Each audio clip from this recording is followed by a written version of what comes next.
तादाद में मध्य प्रदेश के भी लोग यहाँ दिख रहे हैं, मध्य प्रदेश से भी आए हुए हमारे सभी साथीगण। जो पायलट साहब आपकी फैन फॉलोइंग, बड़ा हर्ष का विषय है कि आज यादव समाज के प्रतिभा सम्मान समारोह में आप यहाँ पधारे हैं। तो न सिर्फ आप यादव समाज के प्रति, जहां आपकी बड़ी लोकप्रियता है और बड़ी ताकत के साथ यहाँ के सभी नौजवानों ने, बड़े बुजुर्गों ने, युवा साथियों ने, गांव में रहने वाले हमारे किसान भाइयों ने, शहर का स्नेह यहाँ के लोगों के प्रति है और यहाँ के झालावाड़ के सभी नागरिकों का आपके प्रति है। मैं मानता हूं कि जल्द ही करनाई जो आप जिसका नेतृत्व करते हैं के हाथ में नेतृत्व भी होगा और निश्चित रूप से आगे इस जिले का ही जो का और हम में भी, हमारे हाथों में भी ताकत आने का मौका मिलेगा। तो भूल नहीं सकता हूँ आरोग्य की इस धरती ने, झालावाड़ ने, कोटा, बाराबंकी, इस पूरे इलाके के यहाँ के लोगों ने हमेशा हमारा साथ दिया।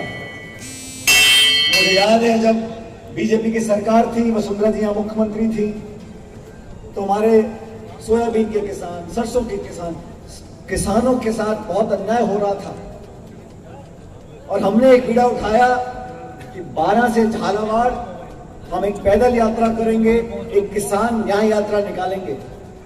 मुझे भली भांति याद है वो यात्रा जब निकाली थी हम लोगों ने, तो अपार जन समर्थन हमारे साथ आया। हमारे पैरों में छाले पड़ गए थे, लेकिन लोगों ने देखा कि वो दल है, ये वो नेता है जो हमारे साथ खड़ा होना जानते हैं। हमने किसानों की आवाज को उठाया, हमारी मांगों को मनवाया। केंद्र में भाजपा की सरकार थी, राजस्थान में भाजपा की सरकार थी, लेकिन बावजूद उसके हमारे बहुत से साथी आज मंच पर बैठे जिन्होंने उस समय में, जब सरकार होती है, सत्ता होती है, तो बहुत से लोग साथ देते हैं, लेकिन विपरीत परिस्थितियों में सरकार के, शासन के, प्रशासन के, पुलिस के बल और डंडे के बावजूद जिन कांग्रेसी ने हमारा साथ दिया, जिन लोगों ने हमारे साथ खड़े होकर संघर्ष किया, आज उनको सलाम करना चाहता हूं, उनको धन्यवाद पुनः करना चाहता हूं। साथियों, अभी वो माइक पे आप सब जानते हैं मत आज देश में कोई आम चुनाव नहीं है। 2024 में चुनाव होंगे, लेकिन कांग्रेस पार्टी ने, राहुल गांधी जी ने एक सोच को लेकर इस देश में, वो मैं तो कहता हूं आजाद भारत में इस प्रकार की यात्रा अगर किसी ने निकाली है तो वो कांग्रेस और राहुल गांधी जी ने निकाली है, जिसके शुभारंभ में कन्याकुमारी में हम लोग गए थे। आप सब जानते हो भारत जोड़ो जो यात्रा निकल रही है वो किसी के खिलाफ नहीं है, वो पक्ष में है, वो लोगों के अंदर प्यार मोहब्बत बढ़ाने के पक्ष में है, वो किसानों को न्याय दिलाने के पक्ष में है, वो बेरोजगारी को खत्म करने के पक्ष में है, वो आसमान छूती महंगाई को खत्म करने के पक्ष में है।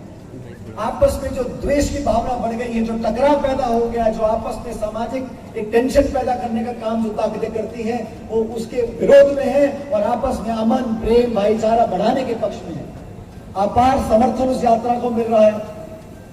मैं चलकर आया था राहुल जी के साथ केरल में। कुछ दिन पहले लगातार बारिश पड़ रही थी, लेकिन मंच पर लोगों के अंदर दरार पैदा करने की कोशिश करते हैं, लोगों को आपस में टकराव की स्थिति पैदा करने की कोशिश करते हैं। नाना प्रकार के मुद्दों का रोज देखता हूं मैं। कोई सरकार नहीं, तो हाथ दुखने लग जाएगा। नींबू पकड़ा 150 रुपए किलो, उसकी चिंता नहीं, लेकिन ऐसे ऐसे मुद्दे निकाल कर आते लोगों का ध्यान और दिमाग उसी दिशा में होता है। लेकिन ये भ्रमजाल फैलाने वाली जो कोशिश है ये बहुत लंबी चलने वाली नहीं है। धरातल पर आना पड़ेगा, जवाब देने पड़ेंगे, जनता के लिए काम करना पड़ेगा, किसानों को न्याय दिलाना पड़ेगा। अरे जुमलेबाजी बहुत लंबी चलने वाली नहीं है। गैस की टंकी 1120। आज देश में जो हालात हैं मुझे आपसे छुपे नहीं है, मुझे कहने की जरूरत नहीं है।